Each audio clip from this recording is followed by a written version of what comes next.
بعض ہمارے پاکستانیوں کے دلوں میں یہ وہم ہوتا ہے کہ جی اگر ہم نے 10 یورو زیادہ نہ دیے یا کوئی کلرک جو سامنے کام کر رہا ہے اس کو نہ دیے تو شاید ہمارے کاغذات صحیح نہیں ہوں گے. نہیں، ایسی کوئی بات نہیں ہے.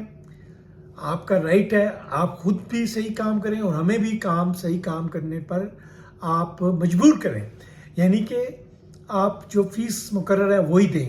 ہاں، اگر کوئی آپ کا کاغذ کمپلیٹ نہیں ہے تو آپ اس سے کہیں جی مجھے کاغذات جو ہے وہ بتائیں.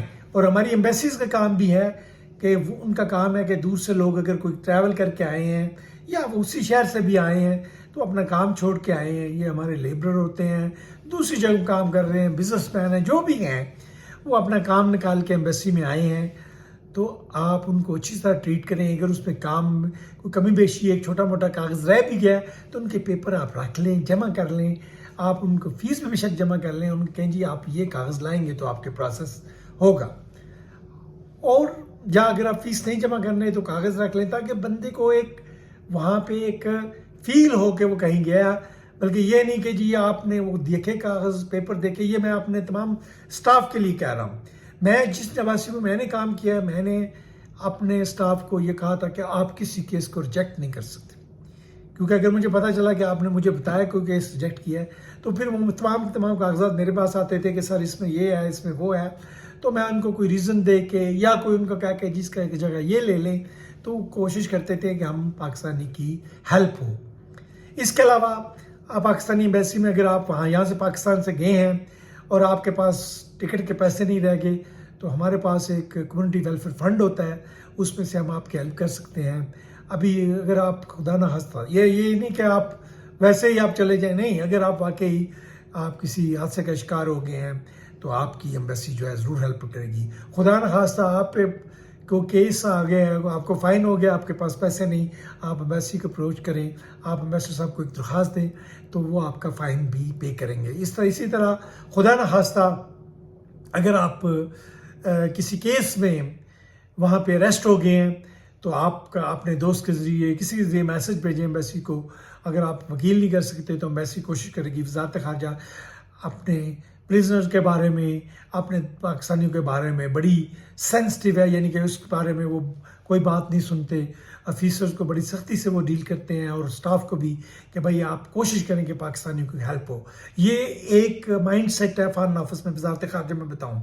آپ کا کام یہ ہے کہ آپ نے اپنی جو سہولت حاصل کرنی ہے، آپ جائیں اچھے طریقے سے بات کریں، اپنا کیس پیش کریں اور آپ ایمبیسی سے فائدہ اٹھائیں. یہ ایمبیسیز آپ کے فائدے کے لیے بھی ہیں. باقی ملکوں کے ساتھ جو تعلقات ہیں یا دوسری چیزیں ہیں وہ تو ہوتی رہیں گی، لیکن ہمارے لیے جو ہمارا اوورسیز پاکستانی ہیں جو 30 بلین $US ہر سال پاکستان کو بھیجتے ہیں وہ انتہائی امپورٹنٹ ہے. اور ان کی خدمت کرنا یا ان کو سرو کرنا یہ ہمارا فرض ہے.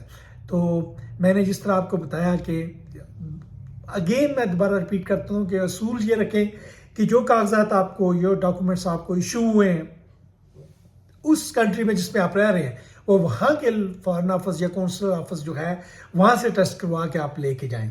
اور جو پاکستان سے آپ کے ڈاکومنٹ ایشو ہیں جو بھی آپ کو بھجوا رہا ہے پاکستان ڈاکومنٹ نے کہیں جی وزارت خارجہ سے وہ ٹیسٹ ہونے چاہیے. اس کے بعد ایمبیسی کے پاس کوئی جواز نہیں رہتا کہ آپ کے ڈاکومنٹس جو فیس ہے اس کے مقررہ ہے اس پر آپ کو وہ ٹیسٹ کر کے نہ دے. اس کے علاوہ اگر آپ کو پرابلم ہوتی ہے تو آپ کونسل آفیسر سے ملیں. اگر کونسل آفیسر خدا نہ خواستہ کسی وجہ سے آپ سے نہیں مل سکا یا کوئی بزی ہے آپ اپنا ای میل وہاں کریں. ای میل بھی نہیں تو آپ پھر ایمبیسڈر صاحب کو ای میل کریں آگے میں آپ سے ملنا چاہتا ہوں، آپ اپنا کیس بیان کریں. یہ ایمبیسیز آپ کے لیے بنی ہے. اور اس کے علاوہ میں نے آپ کو بتایا خاص کر جو ہمارے پریزنرز ہیں یا کسی وجہ سے آپ کا ساتھ کوئی حادثہ وہاں پیش آ گیا ہے، آپ کے پاس ٹکٹ نہیں ہے اور اگر خدا نہ خواستہ کسی کی وہاں پہ کوئی وفات پا گیا تو اس کے لیے بھی آپ ایمبیسی سے رابطہ کر سکتے ہیں. ایمبیسی اس کے لیے تمام بریل کے لیے اور اس کے تمام ڈیڈ باڈی کو پاکستان بھیجنے کے لیے تمام انتظامات کرے گی. تو یہ میں نے مختصراً آپ کو بتا دیا ہے. اس کے علاوہ میں اپنے کمنٹس میں کالم میں اپنا واٹس ایپ نمبر اور اپنا جو ہے ای میل نمبر دے دوں گا. آپ کو کوئی بھی سوال پوچھنا ہو تو آپ پوچھ سکتے ہیں. اور آپ نے کسی ایمبیسی میں کوئی کام آپ کا نہ رہا ہو تو آپ مجھے بتائیں، میں آپ کو گائیڈ کرنے کے لیے تیار ہوں، اور ہم امید کرتے ہیں کہ ہم سب مل کر اپنی بیسز کو بہتر بنائیں گے اور وہاں سے فائدہ حاصل کریں گے۔ خدا حافظ۔